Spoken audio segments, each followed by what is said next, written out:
Test. Testing the mic, testing the waters.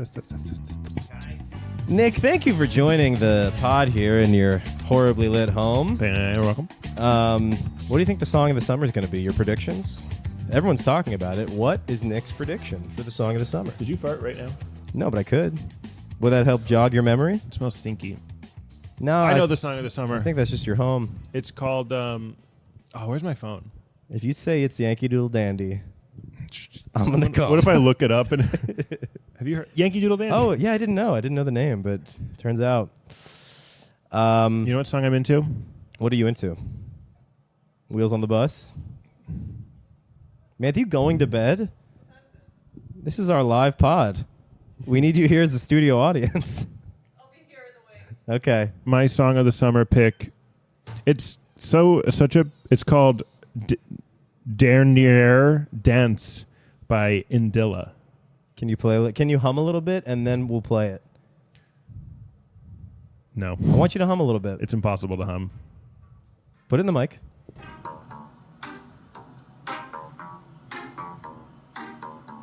This sounds like Gautier. Everything you like sounds like Gautier. That's awesome. It is awesome. I've never received a higher compliment. They put a great song. It's French. I like this. And it Okay. like builds. It's like a bass drop dancey song. Okay. Do you want me to cut to later? No. This is a good taste. We're gonna get stricken. We're gonna get copyright stricken. How do we get here from there? I imagine We went on a little journey. I imagine through some songwriting and composition we did it. No, That's good. it's silent until those 2 points. It's really weird. Wow. Yeah. Fascinating. It's when they do the build, and then there's like a pause. Right. It's like 4 minutes of like da da da da da da. And then people go get a beer. Just tripping their balls off, waiting. Yeah. No, the song Rubbing each other's nipples. has an intermission. Yeah, that's nice. Yeah. Well, that's good because that was probably a factor of the bars early on. They're like, we're not selling enough. Yeah. Could you make the space between the build and the drop just like a drinks amount? Yeah. Like enough for it to go to the bar and look at the menu. But not enough time to close out your tabs. You got to keep those bad boys open. No. So you get one more drink in. Not enough to sign anything. Yeah. Go quick. I remember one time I was at a concert, and then I'll give you my song of the summer, but I was at a concert once, and I just got there, and I just got a beer, like a full IPA, and right as I got it, this band went on. Like, I didn't know they were starting so soon, and one of my favorite bands, Rivers of Nile, they're great. They're playing. It's like a super heavy song. The mosh pit erupts. I have to chug this 16-ounce IPA. It's the most painful thing. Have you ever had to chug an IPA? No. It's brutal. And then it's heavy, and then it's sloshing around your stomach, and then guys And then are you're like, in the mosh pit? and then I'm in the mosh pit, yeah, and I'm just like Just punching beer out of you. yeah, I'm like a whale, yeah, breaching, Yeah. That's not how you mosh. buddy. It's how I mosh. All right. No, there were some other people in my same situation. You could see a few humpbacks in the crowd. Oh, fuck! I love this guy. I love these guys. Are you allowed to like throw up in the mosh So pit? brutal. Is that It's frowned upon, there but was there's no explicit rule. if there was a metal enough band? Yeah. People There's definitely been all right, brother. some vomit going on. Yeah, here's my song this summer. Okay. I think it's Drake's Nokia. Who's calling that phone? Who's calling that phone? That's how it starts. And then you maybe have heard it. He goes, baby girl, let me see you do your dance. Let me see you twirl. It's very catchy. I don't think I've heard it. But here's my big qualm Yeah. is Drake has kind of active allegations that he is a A what? Oh no. pedophile. And it's nuts to have that, and then your latest hit song is you going, baby girl. Right. It's like you should at least have it be like, legal woman. Let me see you rent a car. Let me see you twirl. Right? Something to show that he's changed. I don't know what my song of the summer. It could explicitly be about. I have no idea. It's in French. It likely is. Yeah, they are pedophiles. They condone? Yeah, I saw. What was I watching? Really? I didn't think. It was gonna be No, backed there up was in, like a French, like part Is of that what the French Connection sexual, is? like the sexual revolution. Uh-huh. A weird fringe of it, largely in Paris and Hollywood, was like, and we should be able to like mature kids. Old souls. Yeah. Old souls, young holes. What's wrong with that? Yeah, a lot of... It's a catchy slogan, but I don't think it's going to get a lot of traction. Yeah. Yeah, interesting. Mm-hmm. Well, that used to just be how you taught your kids in ancient Rome. You'd send them to the smartest pedophile, and his name was Aristotle. Yeah. His name was Plato, and he'd teach you shit, and then he'd fuck you a little, but damn, was that a good education. And the school was free because the teachers were fucking the kids. Yeah. Isn't that a Is thing? this monetizable, this conversation? I don't know. Go ahead. I thought that was a thing also, like it was more respected to fuck a boy than to fuck a woman. It was like you would like sink that low to fuck a woman. Yeah, that's interesting. I don't know about that, but I do remember that they thought it wasn't gay if you're giving it. Okay. The receiver's gay, Yeah. but I'm just out here fucking. Yeah. I'm just fucking, dude. I don't know. I mean, I'd fuck a tree. yeah, whatever. That tree's gay, but not me. Gay tree. How do you know? Because Oh man. You see how all their branches are all kind of wilty? Yeah. They started as oaks, and now they're all weeping willows after I'm done with them. Yeah, they used to be happy willows with lots of job prospects. Mm-hmm. Now they're weepy The bows used to willows go with a up and lisp. smiles. When the wind blows through them, it's like... I was at a concert with Manth. We were Tell seeing me. Zach Bryan. Mm-hmm. You know him? Yeah, oh yeah. All the Zacks know each other. Yeah. Yeah. You know that, man? What's the Open the Gate song? What's that called? You know Zach Bryan's song that's like Open the Gate? Lock the gates. Oh, he's got a song that he opens with called Open the Gate. Mm-hmm. Man, will you sing it? He's got a song called Open the Gate. It's like Open in the Gate. And anyway, Okay. he says that line, and we were trying to get into the concert, and these like guys couldn't get there was a problem with their like wristbands, so they had to go back. And that song starts, and all these like fratty Wall Street guys just start screaming at the concession stand lady. They go, "He's opening the gate!" And she's like, "Sir, I gotta get in there. The gate's open." They kept saying that in different ways. I had that when I was in Canada, and Chapel Roan was playing. That's awesome. And we were in line, and it was so poorly organized, and there were so many people trying to get in that they just couldn't process everybody. But she had already started playing, and we heard like Pink Pony Club as we're waiting in line. Oh, we're like, no. fuck, come on. She's in the club right now. She already got in. I wouldn't insult Pink Pony Club by calling it the song of the summer because it's the song of our generation. Yeah, it's the song of the century. I keep saying Pink Pony Club is the song of my generation, and people are like, "No, you're older. It's not your What are you talking about? Oh man. Yeah, I guess that is Gen Z, and you got to be bi. Yeah, I think the song of Gotta be young and mine bi. would be all that like hopecore stuff, which I love. Like what? Fun and Mumford and Sons and songs where they would play a banjo and then just like pick a vowel. Yeah, what is the song of your... for like the whole time. Yeah, what would you say the song of our generation is? And you let her go. really, Remember I mean, maybe Passenger? like Adele. Adele. It could be fun. It could be We Are Young. No fucking way. That song was enormous. No, that was a big song. Yeah. When I was in high school, I would say you were Party finishing Rock. up college. Yeah, man, yeah, that's Yeah. good. Or Gangnam Style. You know what? I remember in college that Anaconda song came out. Yes. I hated it so much. Because your Anaconda did? I don't. They just played it all the time. Yeah. You were afraid of snakes. And then there was yeah. My mom, every time they put it on, she put a blanket over her head, waited for it to be over. She does that in movies when there's snakes. Really? Oh my God, it's the easiest way to prank my mom. It's so funny. We were watching White Lotus. Remember when he lets all the snakes out? No. There's a big snake portion where Walton Goggins is like tripping, he's high, whatever. And he lets all these snakes at this enclosure out. And my mom's freaking out, and we're watching in the living room. And she has a blanket over her head. She's like, just tell me when there's no snakes. And I wait like 2 minutes. So many snakes on the screen. I'm like, okay, they're done. And she's like, okay. Ah! It's the best. Like, you believe me? You dumb fuck. What This about is why we got banished from the garden, because you're so fucking gullible. Women. Anyway. a sequel to Welcome Snakes to on the a Plane Manosphere. Yeah. called Snakes on a Snake. There's a Okay. big anaconda, and then there's a bunch of snakes on the snake. Yeah, that's good. And everyone's like, The there's whole- snakes on this snake. The whole movie takes place on an anaconda, but you don't realize until the very end. Yeah. When they zoom out. You're like, when are these snakes going to get on top of each other? the whole time, brother. I just saw, you ever see the Planet of the Apes movie with Wahlberg? It's the 91 remake of the 68 original. No, I've only seen the one with James Franco. Okay, well, which is great. This was Mark Wahlberg being like, if I was on that planet, I'd fucking kill those apes.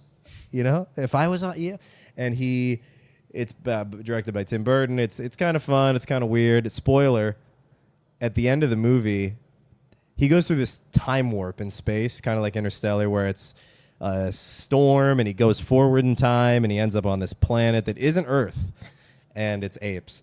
And then somehow he gets out of that. He fixes everything on that planet. Apes and humans are now of equal rights. He goes back through the time warp, lands on Earth, lands at the Lincoln Monument, and then it pans up to Lincoln.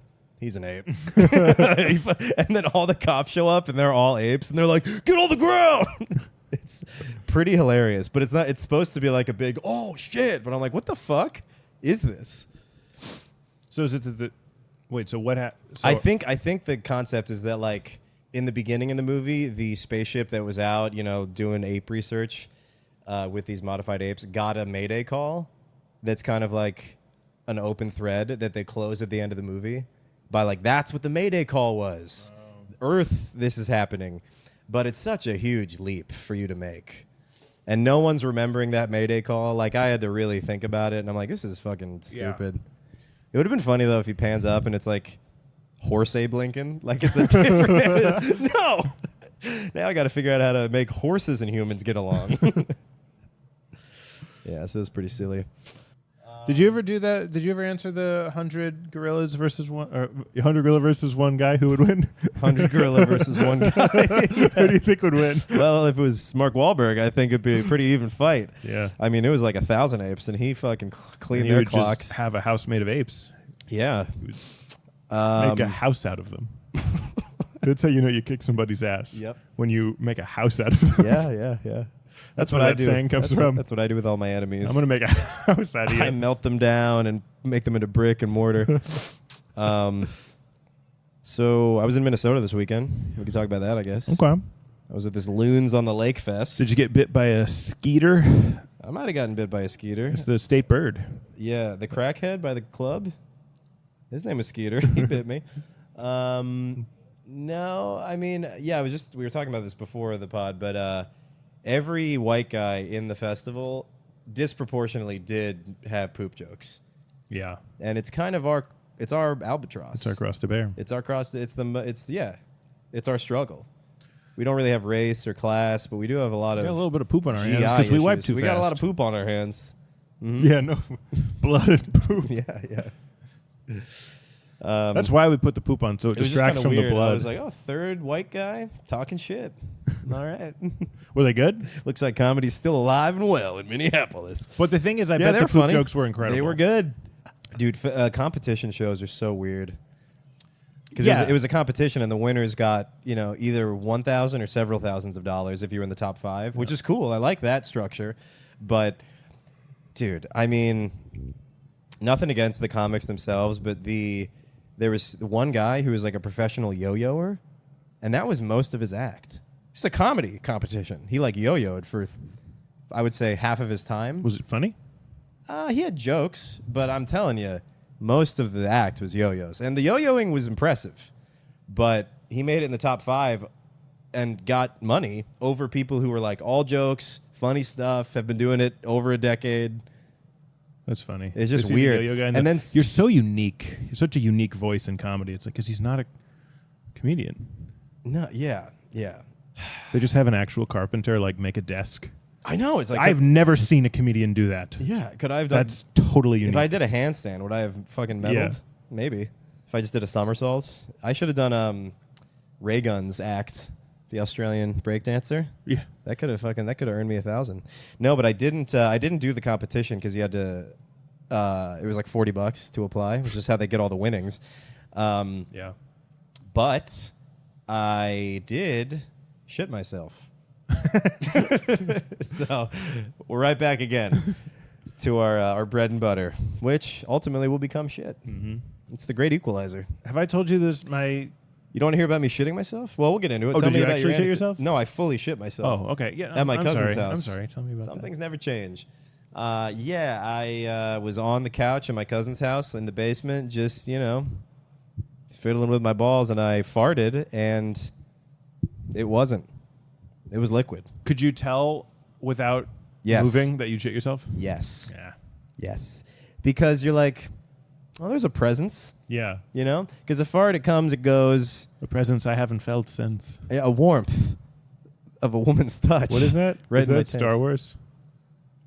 Right? When Darth Vader sends his Obi-Wan? I don't know. That presence I haven't felt since. And then he walks. It turns out he shit himself and he just has to run to the bathroom. I haven't felt since I had that gas station burrito in 09. Yeah, dude. It was pretty jarring, and it went through the boxers, too. Like, that's how liquid it was. Oh, man. It didn't get the couch. Yeah. I did a smell that's check, important. too. It was a white couch, and I got right up there.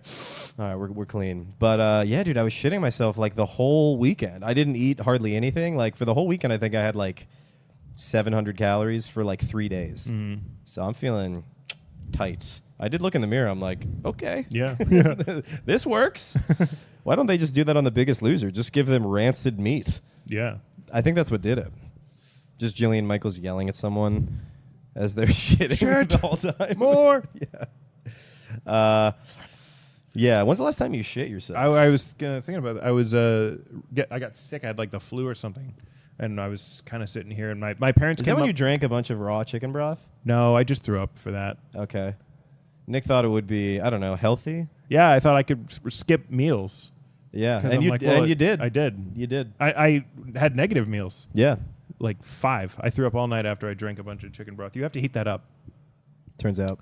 Yeah, I was sick a different time, and my parents were up for the weekend, so I was trying to like put on a strong, be active still because they came all this way. So I was trying to hang out, but I was so sick. And I was sitting talking on the couch, and I was just like, it's like, I think it's fine. And I stuck my hand in to check, and I was just like, You pulled out poop from your yeah, like a little bit. I don't think my mom noticed, but I was just like, she's like, I've Hang seen on. it before. Yeah. It's nothing to be. You're like, it's a lot bigger now. "You're still my baby." Yeah. My poops are a lot bigger now. Okay. I've grown up a lot. It's so embarrassing. You take a shower? No, What? That's crazy. I don't think it was that bad. It was like, like when you sneeze and like stuff comes out. Uh-huh. It was like that, but poop. Yeah. It wasn't like a shit. It was just like, No, I mean, same. Oh, I didn't no. fully drop a You full load in myself. logged. No, it was a sneeze amount of poo, but I think that's shower worthy. Nah. If you fart and someone could go gazoon-tight, I think you got to shower. I don't know. It was wet. You ever read that fun poem on bathrooms? No, I don't know. I love it. I've memorized it. Tell me. Here I sit brokenhearted, came to shit but only farted. Yesterday I took a chance, went to fart and shit my pants. Words to live by. It's folks. nice, right? Words to live by. Dude, The other one I always see is Free Palestine. Yeah, that's in bathrooms Those a are lot. the two I see in They're in bathrooms. there a lot. And phone numbers. Yeah, it changed the relationships I had with my farts for like several days, including today. It takes a while to build the trust. It does. You kind of take it for granted.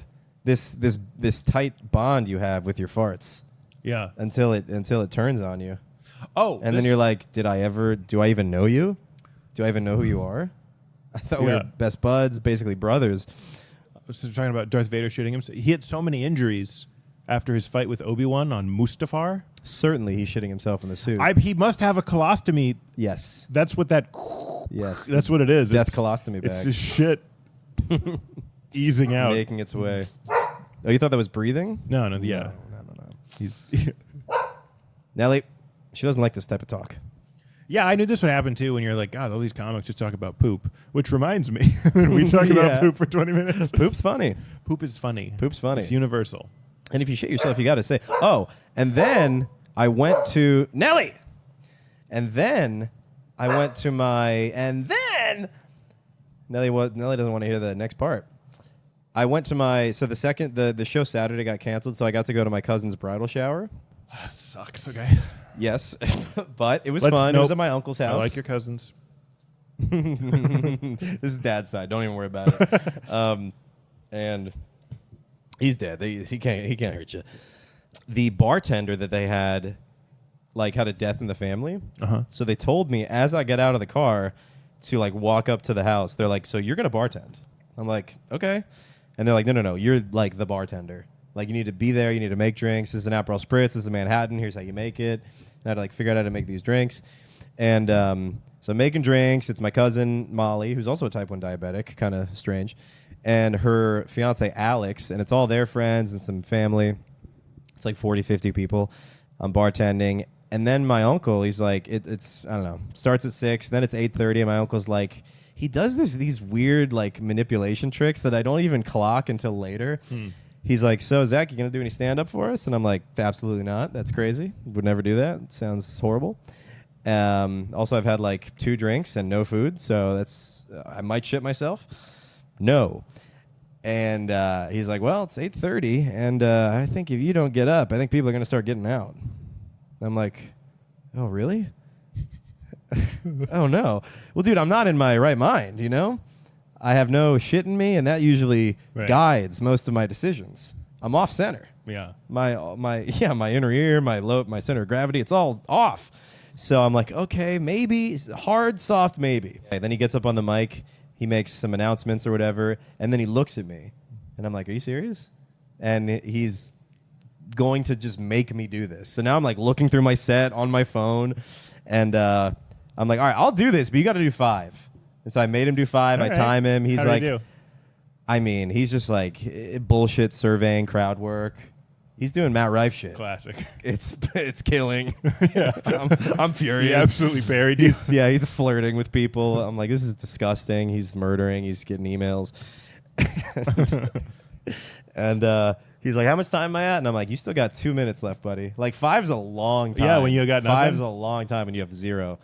And then my uncle goes up after Scott. Have you met Scott, my gay uncle? I don't think so. Great guy. Gay, so you can't. No one's perfect. But he goes up and he gives my cousin for like a wedding gift this armadillo purse. It's a purse entirely made out of one armadillo. It looks insane.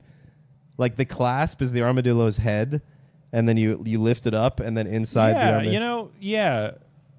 It makes It a lot of works. sense. When you just see an armadillo, like that's an upside down like purse. there should be a wallet and keys in there. Flip this over. Yeah, there should be chapstick and a rip whistle in this armadillo. Maybe some tissues, some hard candies. So my uncle goes up. That's fun. It's like been passed down through the family. And as my cousin and her fiance are holding it, he's like, he doesn't drop it, but we all think he drops it. It breaks. Like the strap breaks. It's all old and dry and leather and a corpse. Yeah. And so it's decaying in his hands. And then he picks it up and he tries to tie it together. He's breaking it more in front of everybody. It's so funny. I mean, it's just like the strap, so the armadillo itself is intact. But you could see little baby armadillos coming out of the woods. Like, what the fuck is he doing? So then my cousin goes up, makes an announcement, and then my uncle gets back on the mic, and he's like, all right, now it's time for my nephew. He's been doing comedy in New York for a while, and he's here to do some clean comedy for you. He's known for his very clean comedy, so he's going to get up here and do some of that for you guys. And I'm like, all right. So I take the mic, and I go, hey, give it the fuck up for Mike, everybody. Come on. I got a huge laugh. And then he's like, Jesus Christ. Like, really? Yeah, he's freaking out. And it actually went great. I did like 20 minutes. I only Did you just go straight into your act, or did you riff on the situation? I riffed a little bit. I was like, I said something about like, give it up for Mike for showing everyone how excruciating 5 can be, all that shit. But yeah, I said I had food poisoning and stuff, so I feel a little shitty. I was hoping the pun would get a laugh. That didn't get anything. And then, realizing that I don't have anything in the like, hey, how you do the riff tank, I just go right into the act. And it does well. I cut a few things, and then one time I was like, sorry, I would have said something else there, but it's about jizz. So and then I kept going. Did they have any idea you were going to do this? Or just Mike and you? No, I mean, it's my uncle is the bride's father. So it's his house. It's like everyone's cool with it, but no. I mean, and the friends are like, have no, because they're like, okay, a cousin's a stand-up comedian. What's this going to be? This could be horrible. But it went pretty well. And then I got tips from the bar. And then my uncle paid me for like being the bartender, so it was like the highest paying show of the weekend. That's funny. Yeah, so I made like Did he pay you almost for being a comedian? almost too? $300. He did not Was pay it me like, for being to a confirm, comedian. This is for the bar. To confirm, this is for the drinks Or not being paid for the show. only. Yeah, but people tip me and stuff. So it actually ended up kind of great, but on paper, what a nightmare. I almost did a similar thing. My mom's 50th birthday, we did a whole party and a bunch of family came. And my uncle like played music and they were like, you should do stand up. And I was like 8 months in or something. Oh, maybe so were you like into it? Maybe a year. I was going to do it and then I was like looking at my jokes and it's, I like that you were planning. Yeah, you were in the had planning a little phase. set list and I was like, this is and also there was only like 20 people. It wasn't like a big thing. So that's the thing. That's maybe the difference between our families. At least this side of the family is it doesn't really matter what you say. Like you're gonna do it. They're gonna make you do it. Oh, I see. Well, I was talking to my uncle, and I was like, I don't know, I don't feel comfortable. I don't know if you met my uncle Joe, but he's like a Philly, like a big. He was a Marine. He's huge. Does a Philly sort of way of talking. Sounds valuable in an Eagles riot. Yeah, would be. Yeah. Anyway, I was like, I don't think I'm gonna do it. And he goes, it's your mom's 50th party. You're doing it. And then I was like, no, I'm not doing it. Who's carrying the boats? And he was disappointed. And he went up and sang and stuff. He was great. Okay. About war. Yeah. I shot a child in the face. I watched his mother cry before I stuck my dick in her mouth. No one thought this was that funny. He's like a Marine That's looking. what I imagine people do. Yeah. It's war. It's war. Anything goes in It's war. war, yeah, No it's- rules in war. Total. Except fives. That's Huh? the one rule that is observed in war. Fives. Yeah. If it's your seat, that's your seat. That's your fucking seat. Yeah. Yeah. Geneva Schmishmieva, but I was sitting there. Fives. Yeah. I was gone for like 3 seconds to go kill this To baby. go kill this baby and his mom. Come on. Yeah. Move. Come on. It took me so, yeah. Anyway, there was one time. Remember when I had like long hair? I do. I used to have silly long hair, but I was at a family function with Disgusting. my uncle. Yeah, and he goes, "You know what your problem is?" And I was like, "What?" It's a great intro. Yeah, and he's like, "You don't look funny. You got to look funny." And I was like, "Okay." And he goes, "What you need to do? Get a pair of glasses and a crew cut." But that's just what he looks like. I was like, Uncle Joe, that's just you. That's what you look like. I'm hilarious. I'm hilarious. He genuinely forgot he was describing himself. You need to talk with a Philly accent. You need to be taller. You need to have a Late 50s. a small but thick cock. Overly long balls. You know what he said that made me laugh one time, though? We were at my grandma's funeral, and we were talking about music, and I was like, do you like James Taylor? They're lowering her. Yeah. Yeah. I'm like, Do you like James Taylor? So, You know who loved James Taylor? That bitch right there. do you listen to music? Or like, anyway, I go, do you like James Taylor? And he goes, you know what it's like listening to James Taylor? And I go, what? And he goes, James Taylor's like getting an enema on a cool spring day. And I was like, so do you like him? And he goes, no. That sounds refreshing. Yeah. Why is it so? Why, if you don't like it, why are you describing what a nice day it is? Yeah. Also, who gets enemas outside? Someone living their life Yeah. to the fullest. Yeah, because you're also jogging or whatever. Yeah. On a cool spring day. Cool spring day. That's very funny, John. Yeah. Do you think he says that anytime something's a little gay? No, he did. He You know- he did talk about comedy. I think he was talking about SNL. You know what And he slip and was just slides like, are look, like? an enema on a cool spring day. Yeah, I guess actually, it I can could see be. that. Yeah. I Are you can going see down that. naked? Yes, I am. I'm a Marine. Sometimes I get stuck in the hoses. Well, they really get you. Yeah. That's like that's you know like what shoving a hose up your ass is like? I An don't have enema on a cool spring day. Well, yeah. I don't have a bidet, but I do have a slip and slide in the hallway outside my bathroom. So Anyway, he was talking Kinda the about same thing. SNL, how there's all this gay stuff. And he's like, look, I got no problem with, if, what does that mean?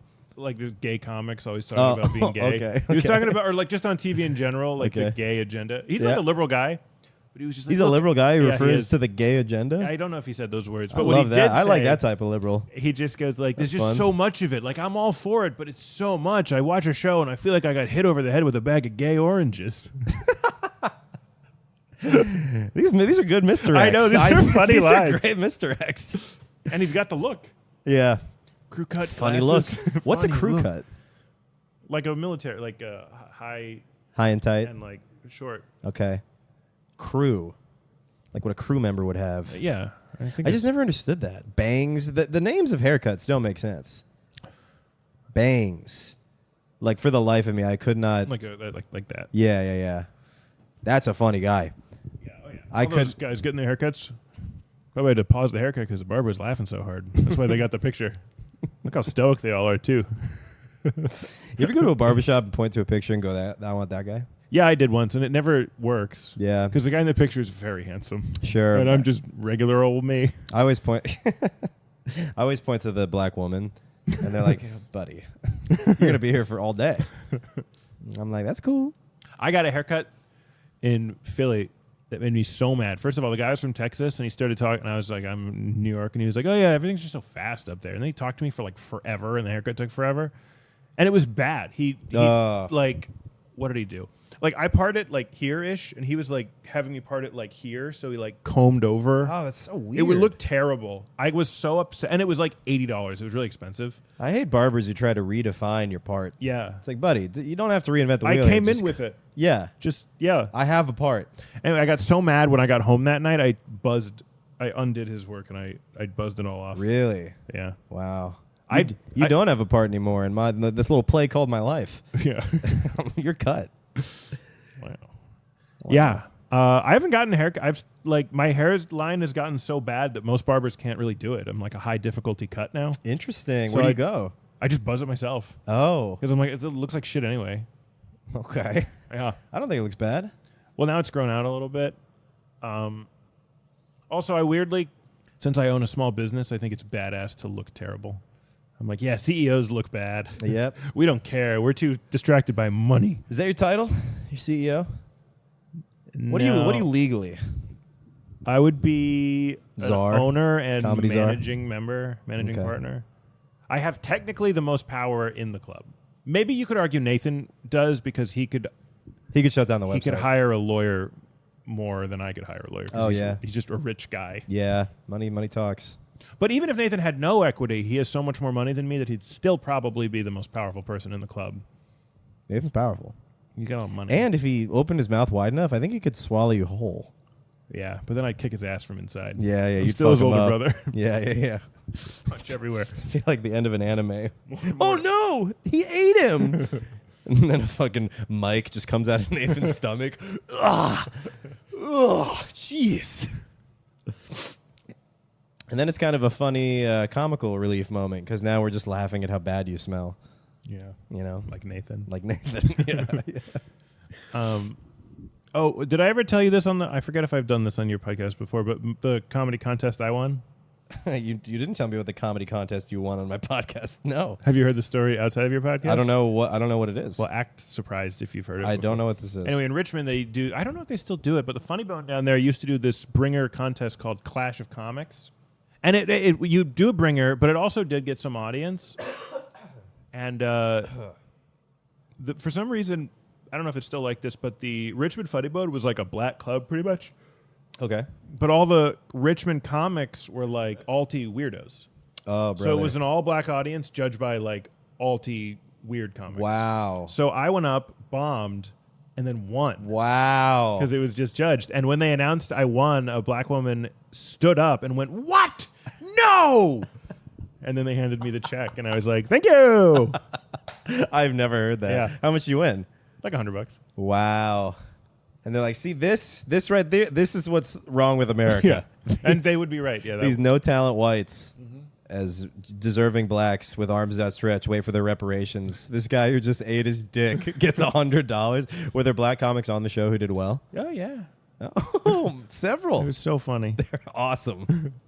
Jamal Russell, Turnip Hayward C. Jr., Turnip Seed Haywood Jr. What is his name? Haywood Turnip Seed. I was pretty close. He's got a ridiculous name. I like that guy. I don't know if he's still doing. Yeah, He's good. He was a nice guy though. yeah. I was in the dude. I had the worst time. Never fly out of Newark. Well, they say you're not supposed to. I know. The people there. Yeah. The people who work there. You show up and they're like, "Don't." What are you doing Yeah. here? Yeah. And then there's a pilot who's like, "Don't do it." It was the. Come on. It's cool. We'll let you drink. Trust me. Yeah. I don't care how old you are. It took longer getting to Newark than it did getting from New Jersey to Minneapolis. Well, yeah, it's because you were flying on a plane. Stupid. No, dude, it took so if you fucking took long. another plane to get to Newark, it would have been really fast. Fucking Checkmate. idiot. You're an Checkmated idiot. me on my own. Did you not notice you were podcast. flying? No, I thought we were driving. Yeah. I thought we were driving really fast, and then the turbulence was us hitting cars. It was it was the one. It's an airplane. They go like 500 miles an hour. Well, the AirTran does not. You Dude, sound retarded. everything that went wrong could have gone. Everything that could have gone wrong did go wrong on the way. Like the train I was on went out of service. That was going to New York Penn. I accidentally overshot it. Was at 42nd, but I was like, it's going to take too long to take transit there. I don't want to take an Uber, so I city biked to Penn. I get to Penn. I just missed the NJ Transit thing. I have to wait 30 minutes. I get on the NJ Transit, the AirTran. Once I'm on the AirTran in between terminals, the AirTran goes out of service. I guess somebody jumped in front of the fucking AirTran to kill themselves. And so I had to get off the AirTran, get on a new AirTran, and then I had to I was like the desperate sweaty guy, like asking people at TSA to cut in front of them. Whew. And How they many did. people do you think you had to ask? I asked the guy in the front of the line, so I kind of bypassed every single person. I've seen people there like individually middle back, and I'm sorry, can I? No, I cut right to the front of it. I go, my friend won a comedy competition a while ago. Can I cut in front? And then I was running through the airport. They let me on, barely. I got on, and the flight attendants were like, oh, I didn't know there were any more people left. Like, they thought it was just some fucking bum who hitched a ride with his thumb out. Anyway, so I'm there, whatever. I get there. On the way back, it's like a 7 a.m. flight. Oh, it was the most nervous I've actually ever been flying because of the ATC shit at Newark. Yeah. With the understaffing and like the planes that have been crashing. So I was taking off. I'm like, did I just rush to make a plane that will kill me? Yeah. That would have been kind of hilarious. If I'm like, whew, thank God. So yeah, I was like taking off and landing. I was like, this might be it. And then it's 7 a.m. I'm in Minneapolis. I'm like, all right, it's 6:10 in the morning. There's no way there's going to be a big line at security. Security, the little corral in front is totally full. There's a line snaking along the wall. You take a corner, stretches along that wall. Another corner, that wall. I get to the very end of that. There's a TSA lady telling people this is the line. And these Indian dudes were in front of me. They're like, do you want to go? Whatever, do it here first. And I'm like, we're all in the same fucking huge nightmare, but it's fine. You can go. And the woman overheard that, and she was like, oh, this ain't nothing.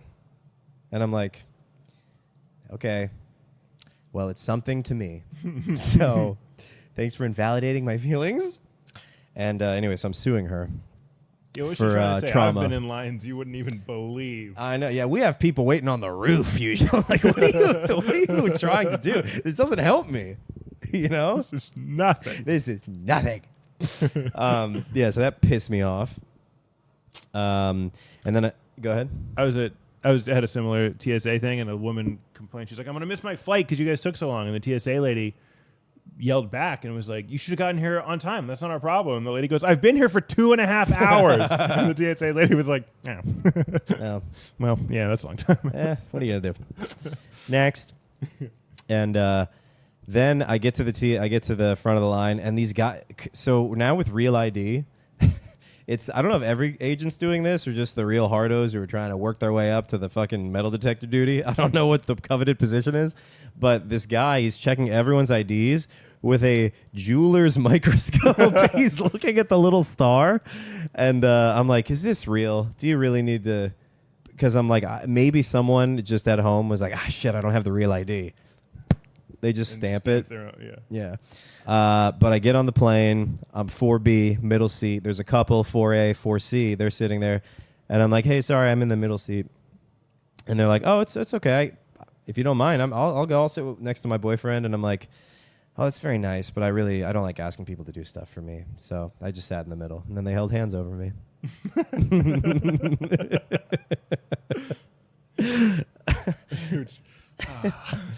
I love following the rules. Doesn't it feel good to sit where you're supposed to?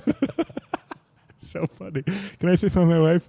No. No, You're no. just the whole time. I'm 4B.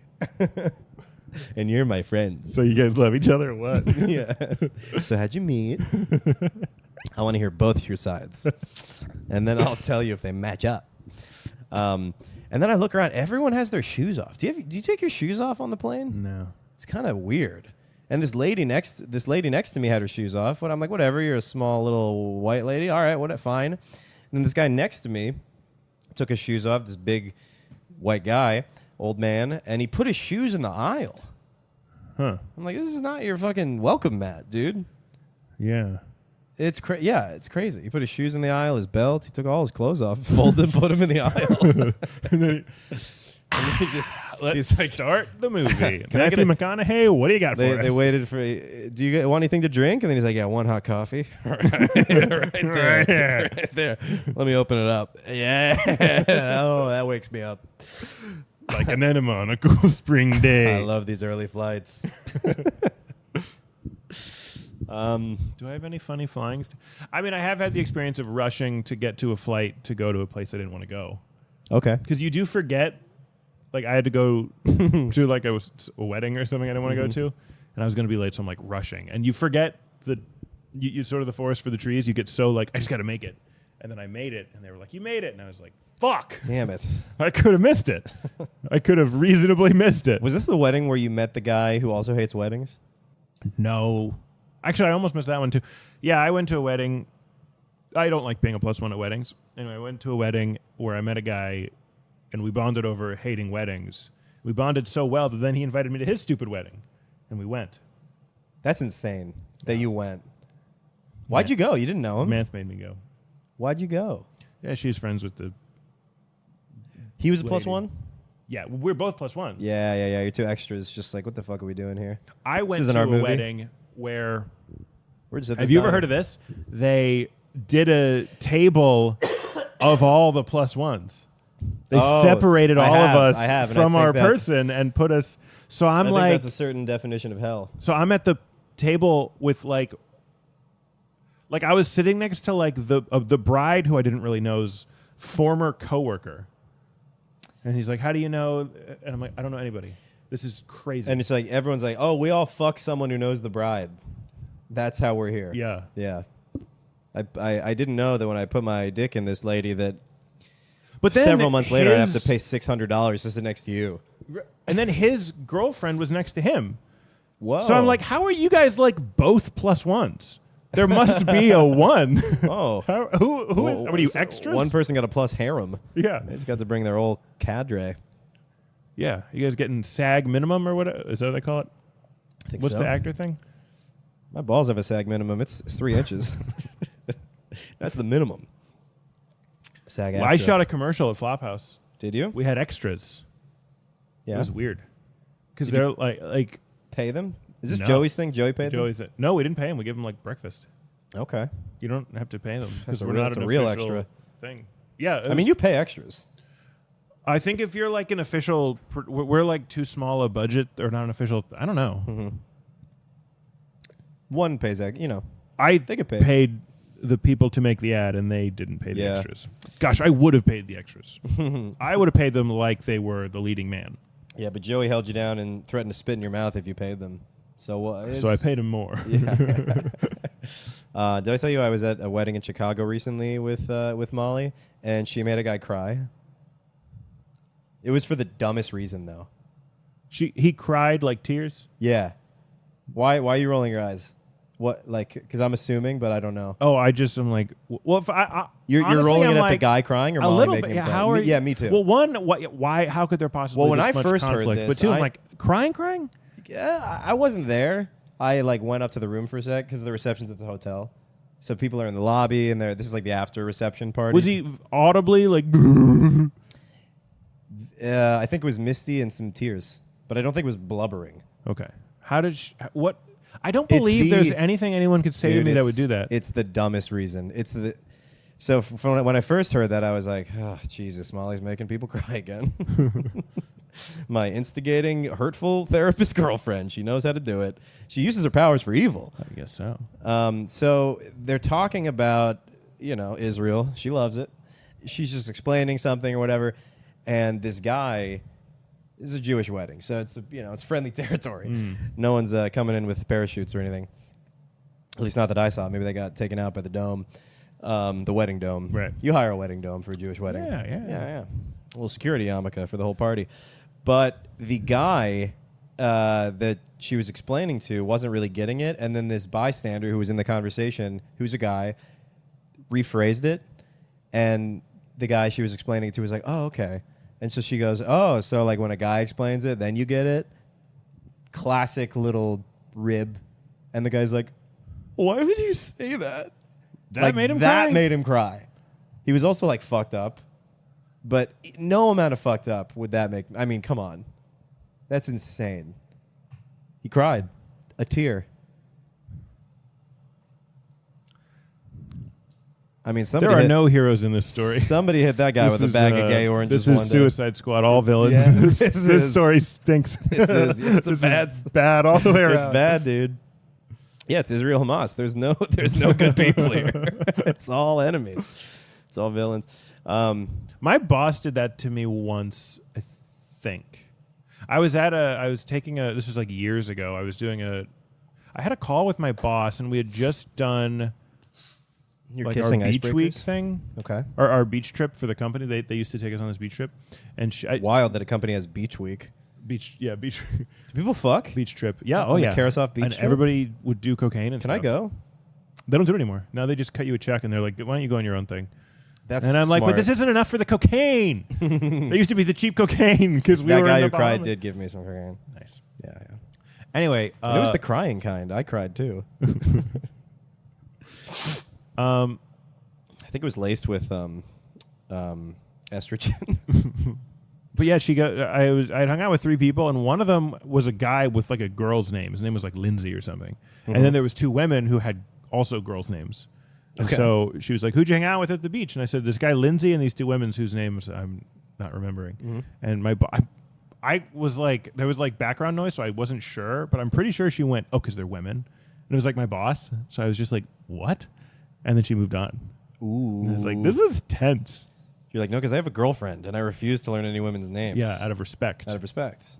Yeah. I look at them, I go, hole, Yeah. hole 1, hole 2, and Lindsay. Lindsay's a tough name. How do you man up Lindsay? Lynn's. By being awesome at the guitar. Lynn. Lynn's a girl name. Yeah. Awesome at the guitar, maybe. Lindsay Buckingham. Buckingham Palace. What do you think about all the ICE raids going on? I am not following. I think it makes a lot of sense that I see people post stories that's like, ICE, get out of New York. By the way, I want to clarify that. I think it makes a lot of sense that people are getting mad that these agents are coming in and stealing all of Los Angeles' ice. Yeah, it's hot. It's very hot over there. And These guys work outside a lot, so they need the ice. No, they're just I was talking to Manth about this. Biden deported a ton of people because he was able to pull from the prison well. So, like, any incarcerated people who didn't have papers, he was just like, all right, you're out of here, buddy. Right. But they're gone, so they're Trump's gone. got to hit the numbers. Trump's got to hit the streets. He's got to knock on doors and rip some families apart. But the stupid part of it, I mean, it's all heartbreaking and horrible. But the really weird, like, economic thing you can't really square is, like, I listened to this podcast about this guy who went on a nice ride along for one day to get 3 people, and one wasn't even a target. One was just like a guy's brother who they're like, oh, yeah, he's fucking coming too. They needed 12 cops, 2 FBI agents, 3 ICE agents, like 15 adult men's salaries to take 3 contributing members of the economy out of the country. It's like, how does that make any sense? How is that going to be helpful? I don't know. It just seems ridiculous. I kind of want to do a video of a guy like the ICE head, like justifying the cost in a very absurd, like, no, I mean, well, it costs, $1 million for the team. And then that gets out one guy who picks oranges. Right. And we're happy with those numbers. Do you have any orange juice? I don't. I don't. But I do have $1 million that we just spent. Yeah. Yeah, I don't know anything about anything anymore. It's fine. It's a good feeling. You're a club man. I watch business YouTube things about how to... Tell me about business.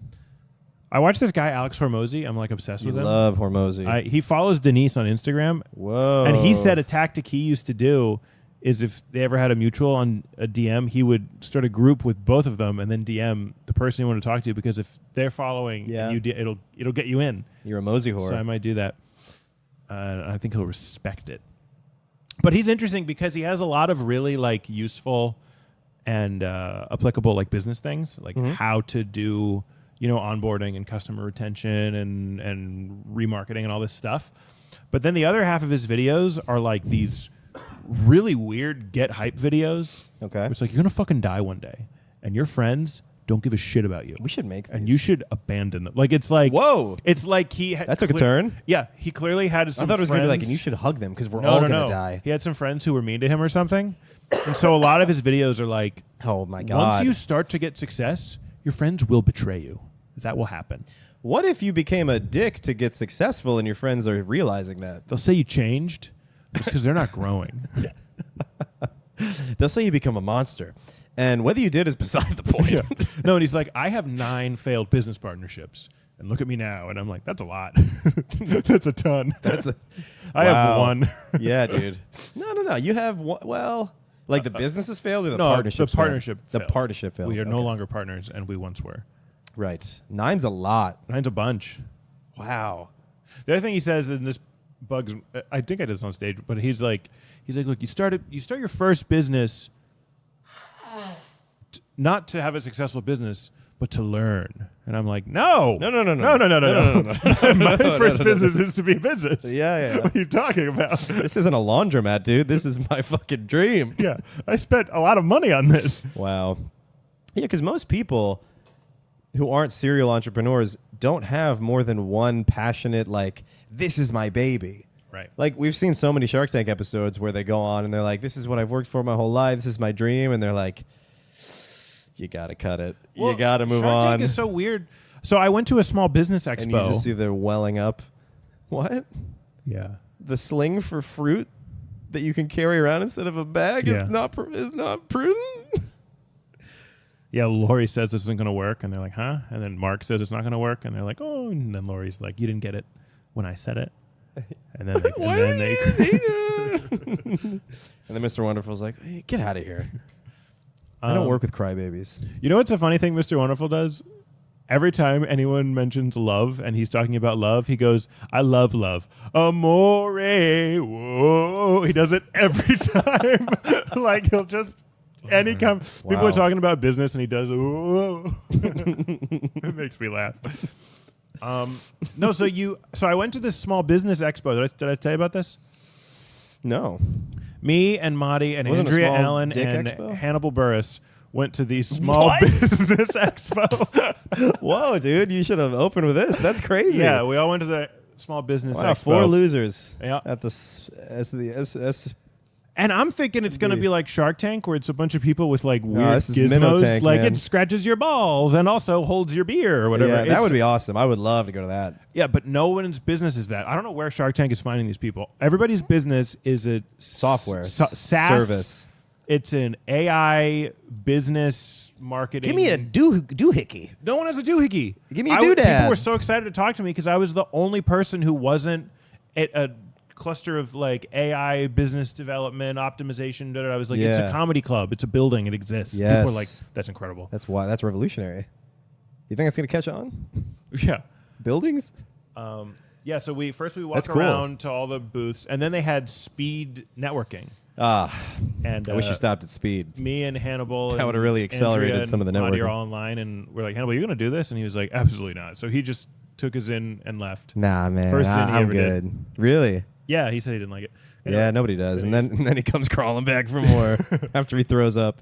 So he left, and then and we had it unlocked because me and Marty were both there representing the club. So funny that So Hannibal went. Did you guys share an Uber? No, we just met him there. Okay. How do your conversations go with him? I mean, he's like a very cool. He's very nice. He seems like a cool, nice guy. But do you like? I guess how deep do the conversations go? Like, do you ever get to just talking about like we were just like talking, like catching up, telling stories? Yeah, he'll just come by and hang out at Flophouse sometimes for like a couple hours Nice. and just chat with That's cool. me and other comics. Does he stand? like he does on the show? No, he sits. Everyone's sitting, but he's standing by the corner. No. Yeah, I think that's weird, man. I think what you said is pretty dumb. I'm losing it. I don't really have any fun stories. The only thing that was kind of funny with him was the first. He started doing his Sunday show again. Hannibal has a club very close to my club is. Anyway, What's it called? Isola. Isola. Check out Isola. Anyway, so he was doing a comedy show, and he texted me at like 4, and his show starting at like 6:30. And he's like, "We don't have any chairs. Can I borrow all your chairs?" And you're like, "Okay." So he Ubered like 70 chairs. Holy shit. Yeah. That must look like a funeral procession. Nah, it was just one big Uber. Oh, sure. It looked like an Uber. I'm an idiot. I'm so stupid. Did you think we unfolded the chairs and then strapped each one into the car? Yeah, okay. Well, each car could carry 5 chairs, right? We get an XL, maybe get 7. You got to buckle them in. You got to buckle them in. And they have to tip, so you tape a couple bucks on one of them. All right, but say it was a chair funeral procession, and then in the hearse, armchair. Grandpa's rocking chair. Or maybe an old wooden mare. Sure. You know? Well, tell me more about the expo. What were the people like? There were was all any these weirdos? fucking There was no dudette, no tiddlywinks, no grumpily dumps. No one sold anything. It was all AI, and I think it's called a wrapper. It's just they tell ChatGPT to do something for you. I think that's all they're doing. Wow. It sucks. They all suck so hard. And I was like, so what happens when you two guys get to each other in this stupid networking thing? They just sit there and they're like, fuck, we got to get back to that comedy club guy. He's the only one with a thing. And then I had all these stupid meetings afterwards because they all give you a card and you schedule stupid meetings. Any that's relevant to you? No. There was one guy who was like, it was sort of, he was like, you know how like you'll get mail from like the IRS or something? No. Or he's basically just like, does your business get mail? And I was like, aware. yeah. And he was like, but do you keep track of it? And I was like, no, it comes in this little slot and I just lose it all the time. And he goes, see, we have a system to fix that. Would that help you? And I was like, yeah. And he was like, do you want it? And I was like, no. Just like, don't care. This is boring. What is the system? It's like a P.O. box, basically. I don't know. They like send you alerts when you get mail. I'm sure it works great. I was just like, it's just so boring. So when you get mail, you get an email. Yeah. I don't know. It seemed really You're boring. getting double mail? I think so. I'm out. What else was there? I'm out. Talked to some finance bro guys who had no idea why they were there. Did you rip open a Zyn with anyone, snort it off the table? Good question. Thank you. No. All right. What do you think about this, Nick? What if I told you? No. I don't know if there's a character or something, but I think maybe this is a character. A guy who every time... What the fuck did I write down? I can't even phrase it, so I'm wondering, like, in my notes, is it more coherent? No, it's not. I think when you're saying no, like in a sexual situation, to kind of put your consent boundary up, you should do it in a southern accent so people really know you mean business. Like they go to touch your dick or your boob and you go, no, Nah. I'd really prefer you don't do that. And they know it's real because you started the southern accent. And I think if we implement this countrywide, it could really catch on. What do people in the South do? They would do a Boston accent. Yeah. No, you fucking queer. It doesn't matter what gender, who you think I'm a queer? Yeah. No, I'm good. Oh, so you like it. You like this. You're just playing hard to get. What a weird time in society where it was this game of cat and mouse where women would say no and you just had to push it so they could feel like a lady. Yeah, it was flirting. They'd be like, no. And you'd be like, yes! Yeah. And they'd be like, okay. All right, I suppose. Even though they wanted to the whole time. Like, Yeah. what will my family think? I'll kill your family. That's what you had to do back then. Yeah. It was like so confusing. And then she could, give it up without giving up her honor. Right. What is the subtext of that? It's like, I'm not a slut because I could say you raped me. Like, what's the... No, I was No, I didn't give It was it up. very classy. I've never willingly slept with someone before marriage. No, I mean hundreds of guys, but I said no. Rory Scovel did a great job of introducing the approachable, like doable Southern accent. No. Are you just doing him? I'm doing him. No, I'm not doing him. Oh. Yeah, maybe he was doing you. Yeah, I think he was doing me, Nick. Maybe you did first. All right, I told you not to bring this up on the podcast. But anal, though. But anal, though. But anal? Anal. I did. I did. So the first show that I did in Minnesota, I had the food poisoning, and I said, hey, I have food poisoning, so if I shit and throw up, it's not because I'm nervous, whatever. And the front rows weren't full. So I'm like, usually comics would be complaining about this. I couldn't be more relieved. There's nobody. So it's fun, whatever. So then I have a second show at that's the festival show at this place called Crooner's Supper Club. And it's like a jazz club. It's a really nice venue in Fridley, Minnesota. And I do this, like, basically the same thing. I go up, I'm like, yeah, I had food poisoning, so blah, blah, blah. And they're just like, please, for the love of God, move on. Nobody liked, they wanted very, like, so my wife, like that kind of, like, very traditional comedy. Yeah. And Ian Falance, who's a very funny comedian, great jokes. I've seen him crush at the cupboard all the time. He goes up, and he does well at the first show, but then he gets a guest spot. And sorry if I'm, talking out of turn here, but he does a guest spot at the end of the competition show, which is in like a slightly bigger room, and it's the end of like a 2-hour show while they're tabulating the votes, and he's getting like so little because his jokes are kind of subtle. They're very funny. Like let me think of a joke real quick of his. Whatever. He has good jokes that always work, and they're just too subtle for these like tired Midwestern old crowd to get it. So he is just eating it up there, like jokes that I've never seen bomb or bombing.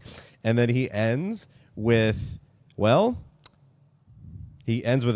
like punchline silence, 90 people silence, and then he goes, well, I'm being pulled off stage. And then he told me after, he said that the festival runner was in the back, like in the wings going, Ian. And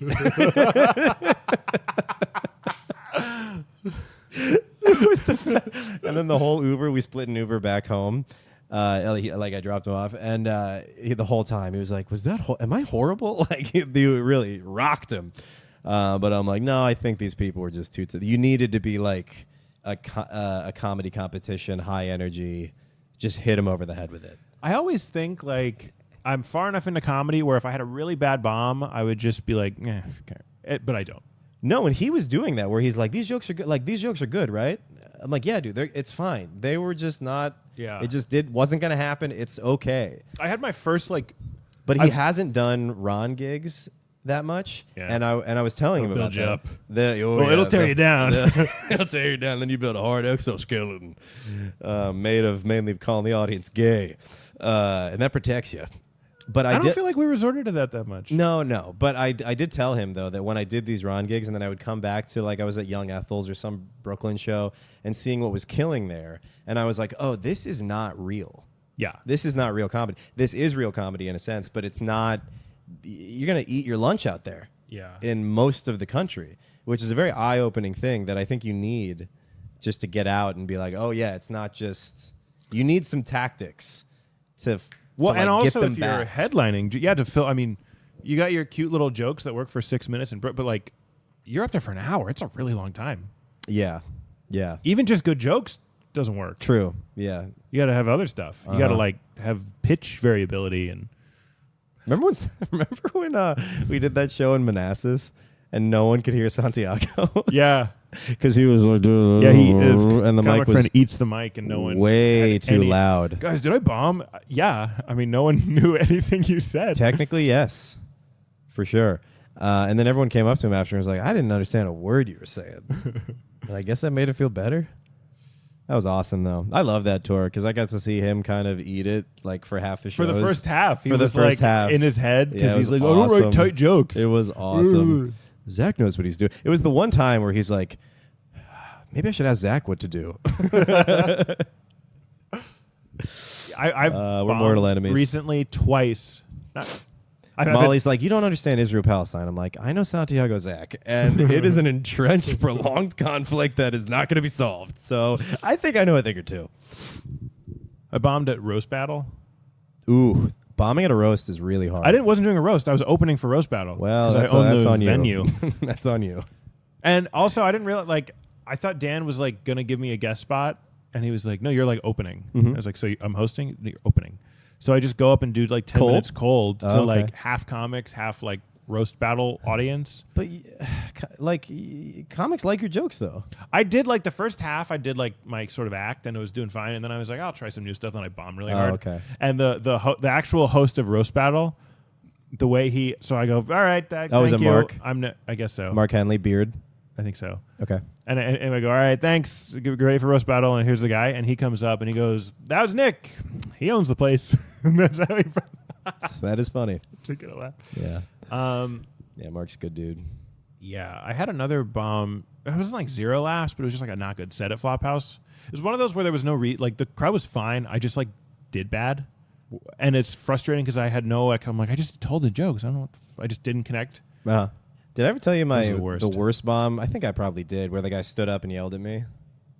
Where, when? It was at an open mic in Boston, and I did a joke about my mom being accidentally racist, and it's kind of like a Schumer bit. I didn't realize, but I'll count the number of when she's describing a black person. I'll count the number of adjectives she uses before she says he's black. Yeah. Where she's like, he's sitting over there. He has the nice shoes, not because they all do, but is with his kids who look like him, not because they're related. And all this guy heard was accidentally racist. Yeah. And then he stood up and he was like, there's no such thing as being accidentally racist. You know what I mean? He so berated me, which is whatever. He heckled. I felt kind of shitty. I got off. But then someone else went up and then he crouch ran across the entire showroom up to me sitting like next to the open mic host next to the stage. So he like from the back was like and ran right up to me. You knew he was coming because you could hear them. yeah. He's going to come up and eat your pussy. Yeah, he was like a Koopa Troopa. And then he started poking me in the shoulder and he smelled so good. And he had this nice paisley like shirt on. He was like this, attractive black guy. And he's just like fucking hitting me with his finger, but he's so close to me. I was like, are we going to kiss? Is this where love wins? Love conquers all? And and then he's like, do you remember the 3/5 compromise? He starts like citing. I'm like, do you, dude? How fucking old are you? That was like the 1800s, I know black don't crack, but 200? 250? And and then so that was crazy. And then he like came up to me afterwards. And then he got up on stage. It was a mixed mic. And so he got up on stage. And I don't just mean black and white people. I mean like musicians. Jeez. And even worse. And he got up and he did the most amazing rendition of Marvin Gaye's What's Going On the piano. He's singing, Mother, Mother. And he's looking like directly at me. Fuming. Just like channeling this musical civil rights leader, just like fucking staring arrows at me, trying to let his people go or whatever. And so I'm feeling horrible. He's killing. There's lighters. People are swaying. They're chaining themselves to trees. It's amazing. And then he afterwards he finds me later, and then he like compares me to Bill Cosby, because I was like, dude, I'm really sorry if I offended you, but like, I just talked to my friend Terrence. He's black. And I have black friends who have seen this joke. They don't think it's racist. And he goes, Bill Cosby. I'm like, what's that? And he goes, Bill Cosby. He was raping people for 40 years, and you're just hearing about it now.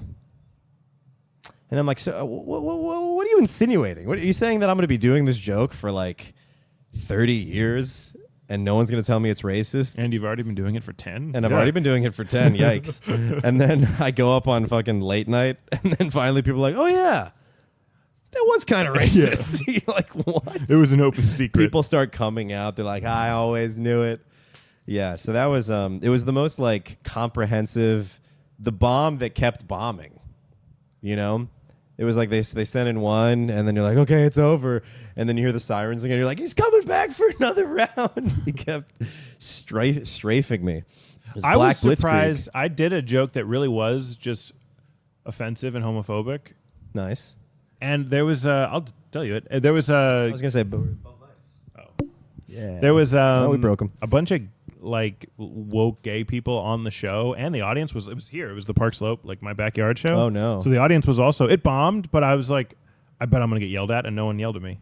It was Israel Palestine. It was back. It was a homophobic Israel-Palestine joke? I know. That's great. It was way the back like Love so. that. There's the kind of this round of everybody getting excited about it, but like 2020 or whatever, there was like another kind of round, and there was this picture going around of excited. yeah, I was getting all jazzed about it. Yeah, I can't even sleep. Comes and goes, and Yeah. anyway, but this one, there was a picture on Is Netanyahu on my roof? I hear him.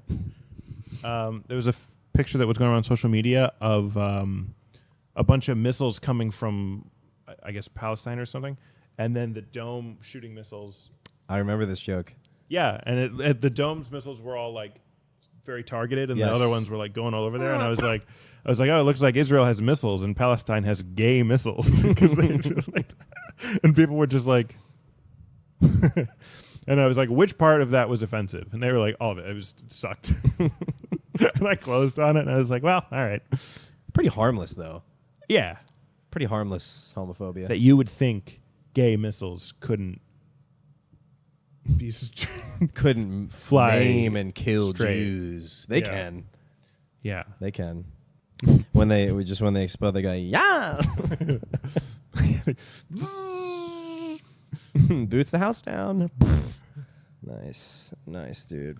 Do we got anything else? We could wrap it up. It's been a solid hour 20. That's pretty good. It's pretty good, man. I feel like I had a story. Is this a good segment for a podcast or something? I don't do it, but I've done it.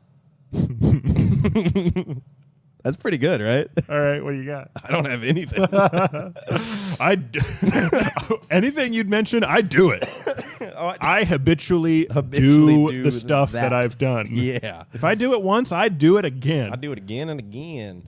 I don't jerked do off it, on an airplane. but I've done it. Really? Oh, yeah. Middle seat. Manth gave me a great idea, though, for this. And I jerked off at my... Go ahead. We're doing jerk off stuff real quick. then we'll do N-word. I jerked then off we'll- in then my we'll do the college... I was walking around late at night, and I... Jerking off?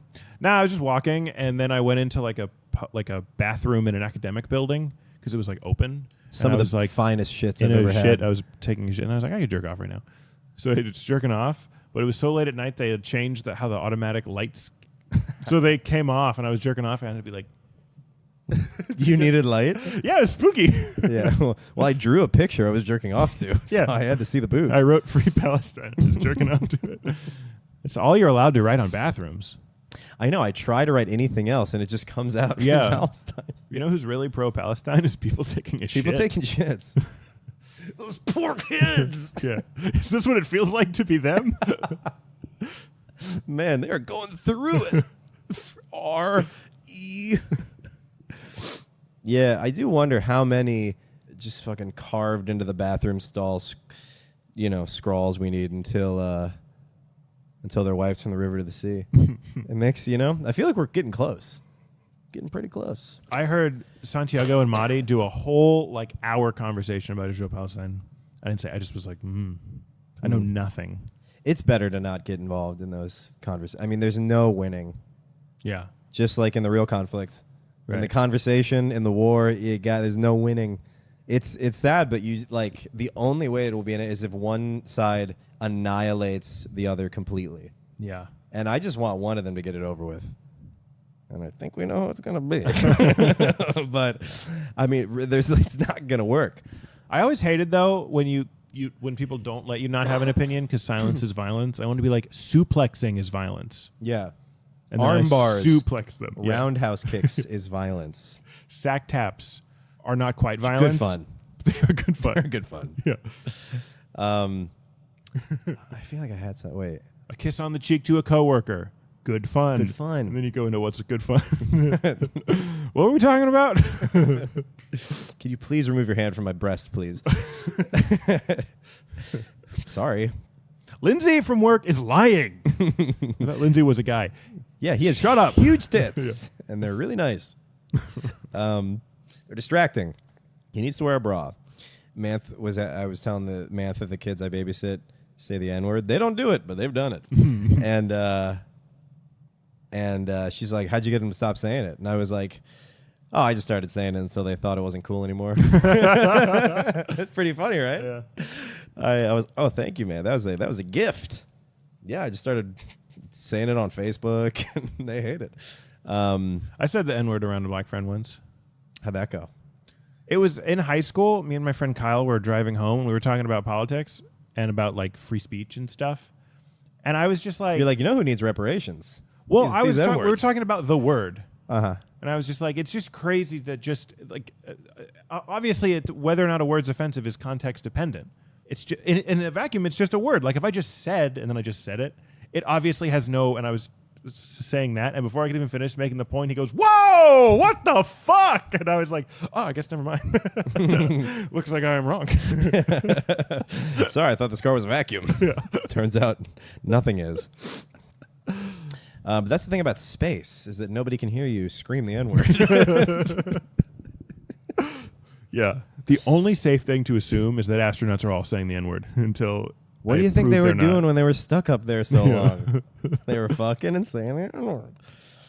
Yeah. I don't do it, but and the N-word. I don't do it, but I've done it. I don't do it, but I've done it. What's an I don't do it, but I've done it? Sucking toes? Yeah, but that's like a goof. No, that's sexy time. That's good fun. That's violence. Man thinks it's she. Really? She wasn't at all gotten by it? No. Really? She just thinks it's silly and gross. She's like, you are disgusting. You guys are pretty asexual. I'm a sexual predator, but I she keeps trying I to. stuck She's Molly's got a little foot in my vibrator mouth, thing. and she was like, "Ooh," but she's a fucking freak. So Yeah, man doesn't. Man, she's got this little like vibrator thingy, and when I'm on top, she'll try to put it like in my taint so it feels good, and she misses every time and gets me like in the balls, and it just feels like a funny bone in my. I'm like, ah! And she's like, oh, you like it? And I'm like, no, no, it's crazy. No. It's got like electricity. Yeah, it is kind of embarrassing when someone's trying to like do something sexual to you, and you're like, oh, okay, please. Yeah. Like she was trying to like lightly like I don't know caress my inner thigh, and I'm like, yeah, get the fuck off. I'm gonna kick you. One time at an anniversary, man, then I got like a hotel room in Annapolis, and Should have hit me up. it was before we met. No excuse. Sure. Anyway, they got us champagne for the room as like a little fun, because I did work for the owner of the hotel, so he set us up with all this like the big penthouse suite and champagne. Over. So we get there. First thing we do is we have sex, and she thought it would be sexy to pour the champagne on me, but it was fucking freezing. So I like my whole body. I was like, oh! And then the bed was like sticky. I'm like, well, this sucks. You did the ice bucket challenge. Yeah. Well, at least you cured ALS that night. Did you do the ice bucket challenge? I did. I didn't. I did. I thought it was gay. No, I like saved a lot of people. Yeah. Yeah. You give money? No, I did the ice bucket. Well, you could also give money. That was the other thing. No, that doesn't help nearly as much. No, my nipples got all small. And then a lot of people could walk. Right? Yeah. That's what happened? I think I suffer so that they could... I thought there was a direct correlation. That's how they cured it. Right. You know how you give someone ALS? Throw a hot bucket of water on them. Yep. I'm melting. Yeah. All right, Nick. Well, this has been fun. I think it has. It has been. Hypothetically, episode 69. Yeah. This was nice. I haven't been funny in like a long time. Oh, yeah? I'm more Why? of a businessman these days. Yeah, you're a business schlub. You're just a shitty-looking businessman. Yeah. You didn't have funny sets? No, I do, but it's like different, you know. Yeah. Podcasting's fun. It's a good time. Nick, where can they find you? Go to flophousecomedy.com/business. You should have a business page. I have flophousecomedy.com/business. Flophousecomedy.com/business. If you and your coworkers want to set up a comedy show /happy hour, got a funny guy in your office or who thinks he's funny, they can do a set on the show with professional comedians. We'll give them coaching. It's super fun. Is that true? Oh, yeah. How much do I have to pay? I haven't done one yet. Pricing is negotiable. Market. Yeah, market. Zach Russell Comedy, Overshadowed Podcast. Thank you guys for listening so much. Please review the pod. Go follow Charles. His feet are lonely. All right, guys. We'll see you next time.